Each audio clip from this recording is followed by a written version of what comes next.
আসসালামু আলাইকুম everyone, welcome back to my channel. আশা করছি সবাই অনেক ভালো আছেন। আজকে আপনাদের সাথে শেয়ার করব বাচ্চাদের খুবই পছন্দের এবং কালারফুল একটি ক্যান্ডি, আর এটা হচ্ছে গ্যামি ক্যান্ডি। নর্মালি বাচ্চারা যে কোনো ধরনের চকলেট ক্যান্ডি খেতে খুবই পছন্দ করে, আর যেহেতু গ্যামি ক্যান্ডিটা অনেকটা কালারফুল থাকে, এটা বাচ্চারা খুব বেশি পছন্দ করে। তো খুব অল্প উপকরণে এবং কম সময়ে এই ক্যান্ডিটি তৈরি করে ফেলা যায়। তো চলুন রেসিপিটি দেখে নেওয়া যাক। গ্যামি ক্যান্ডি তৈরি করার জন্য প্রথমে এখানে নিয়ে নিচ্ছি 1 টেবিল চামচ আগার আগার পাউডার। আপনারা চাইলে এখানে হালাল জেলেটিনও ব্যবহার করতে পারেন। এর সাথে অ্যাড করে দিচ্ছি 2 টেবিল চামচ পানি। পানি দিয়ে আগার আগার পাউডারটাকে ভালোভাবে গুলে আমি একটা সাইডে রেখে দিব।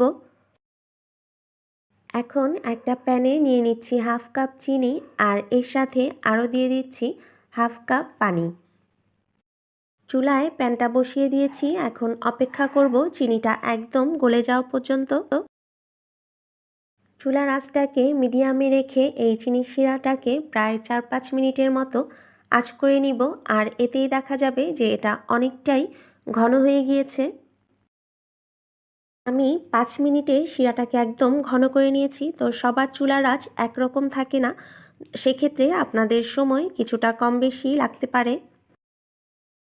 চিনির শিরাটা একদম তৈরি হয়েছে নাকি সেটা এখন চেক করে নিব, আর তার জন্য একটা বাটিতে পানি নিয়ে আমি একটু শিরা ঢেলে দিচ্ছি এবং আঙ্গুলের মধ্যে এটা তুলে দেখব। যদি এটা পানির সাথে মিশে যায় তাহলে বুঝবো যে এটা তৈরি হয়নি, আর এটা যদি গোল বলের মতো তৈরি করা যায় তাহলে বুঝতে হবে যে ক্যান্ডি তৈরির জন্য আমার শিরাটা একদম রেডি হয়ে গিয়েছে। এখন আমি এর মধ্যে আগে যে আগার আগার গুলে রেখেছিলাম সেটা আবার একটু ভালোভাবে নেড়ে এই চিনির শিরার সাথে মিক্স করে নিব। আগার আগার পাউডার দেওয়ার পর এই চিনির মিশ্রণটাকে অনবরত নেড়ে আমি 2 মিনিট জাল করে নিব। তো এর মধ্যে নাড়াটা থামানো যাবে না। চুলা থেকে নামিয়ে এখন আমি এই সুগার সিরাপটাকে দুটো বাটিতে সমান ভাগে ঢেলে নিব। তো এই কাজটা একটু গরম থাকা অবস্থাতেই করতে হবে, তা না হলে দেখা যাবে যে এটা জমে যাবে। এরপর আমি এর মধ্যে কালার মিক্স করে নিব। তো আজকে আমি 2 কালার ক্যান্ডি তৈরি করছি। এখন আমি একটা বাটিতে প্রথমে নীল ফুড কালার মিশিয়ে নিচ্ছি। তো ফুড কালারটা একবারে বেশি না দিয়ে একটু একটু করে মিক্সড করতে হবে, এবং এটা একটু গরম থাকা অবস্থাতেই করতে হবে। আর অন্য বাটিতে আমি মিশিয়ে নিচ্ছি রেড ফুড কালার। তো আমি এখানে লাল আর নীল তৈরি করেছি, আপনারা আপনাদের পছন্দ মতো যে কোনো কালারের গামি ক্যান্ডি তৈরি করে ফেলতে পারেন। আমি এখানে একটা সিলিকনের হার্ট শেপের চকলেটের মোল্ড নিয়ে নিয়েছি। তো আপনারা যে কোনো চকলেটের মোল্ড নিতে পারেন, আর এই মোল্ড আপনারা যে কোনো সুপার শপেই কিনতে পাবেন। এখন আমি এই সুগার সিরাপটাকে মোল্ডের মধ্যে ঢেলে দিচ্ছি। তো এটা কিন্তু এখনও অনেকটাই গরম আছে, ঠান্ডা হয়ে গেলে কিন্তু বাটিতেই এটা সেট হয়ে যেত। আর এই মোল্ডের মধ্যে কিন্তু আমি একটু তেল ব্রাশ করে নিয়েছি। এখন আমি বাকি সিরাপটাও মোল্ডের মধ্যে ঢেলে নিব। তো আপনারা ফুড কালার অথবা চকলেট এসেন্স যাই ব্যবহার করেন না কেন, বারবার বলছি এটা অবশ্যই একটু গরম অবস্থায় করতে হবে, তা না হলে কিন্তু একদম বাটিতেই জমে সেট হয়ে যাবে। এরপর আমি এটা রুম টেম্পারেচারে রেখে ঠান্ডা হওয়া পর্যন্ত অপেক্ষা করব, তারপর ফ্রিজে রেখে দিব 2 ঘন্টার জন্য। 2 ঘন্টা নর্মাল ফ্রিজে রাখার পর আমি এটা ফ্রিজ থেকে বের করে নিয়েছি। তো চকলেটটা কিন্তু একদম সেট হয়ে গিয়েছে।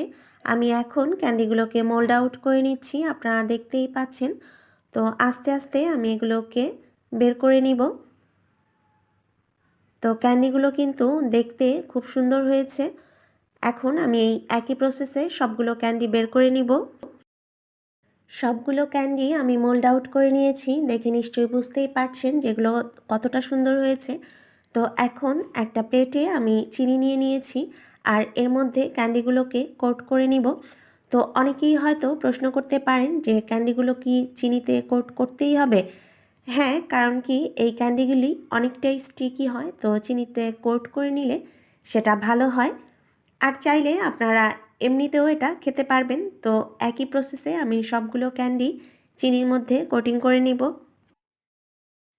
ঘরে থাকা খুব অল্প কিছু উপকরণ আর অল্প সময়ে কিন্তু তৈরি হয়ে গেল বাচ্চাদের খুবই প্রিয় মজাদার এই গামি ক্যান্ডি। আর এই ক্যান্ডিগুলো দেখতে যেমন কিউট আর কালারফুল, খেতেও কিন্তু ঠিক ততটাই টেস্টি। আর এভাবে খুব সহজে গামি ক্যান্ডি তৈরি করে বাসার বাচ্চাদের খুশি করে দিতে পারেন। তো যদি রেসিপিটি ট্রাই করেন তাহলে আমাকে কমেন্ট করে জানাবেন যে কেমন হয়েছে। আর আজকের ভিডিওটি যদি ভালো লাগে তাহলে অবশ্যই আমার চ্যানেলটি সাবস্ক্রাইব করবেন, পাশে থাকা বেল আইকনটিতে প্রেস করবেন যেন আমার পরবর্তী ভিডিওটি নোটিফিকেশনের মাধ্যমে আপনার কাছে পৌঁছে যায়। সবাই অনেক ভালো থাকবেন, সুস্থ থাকবেন।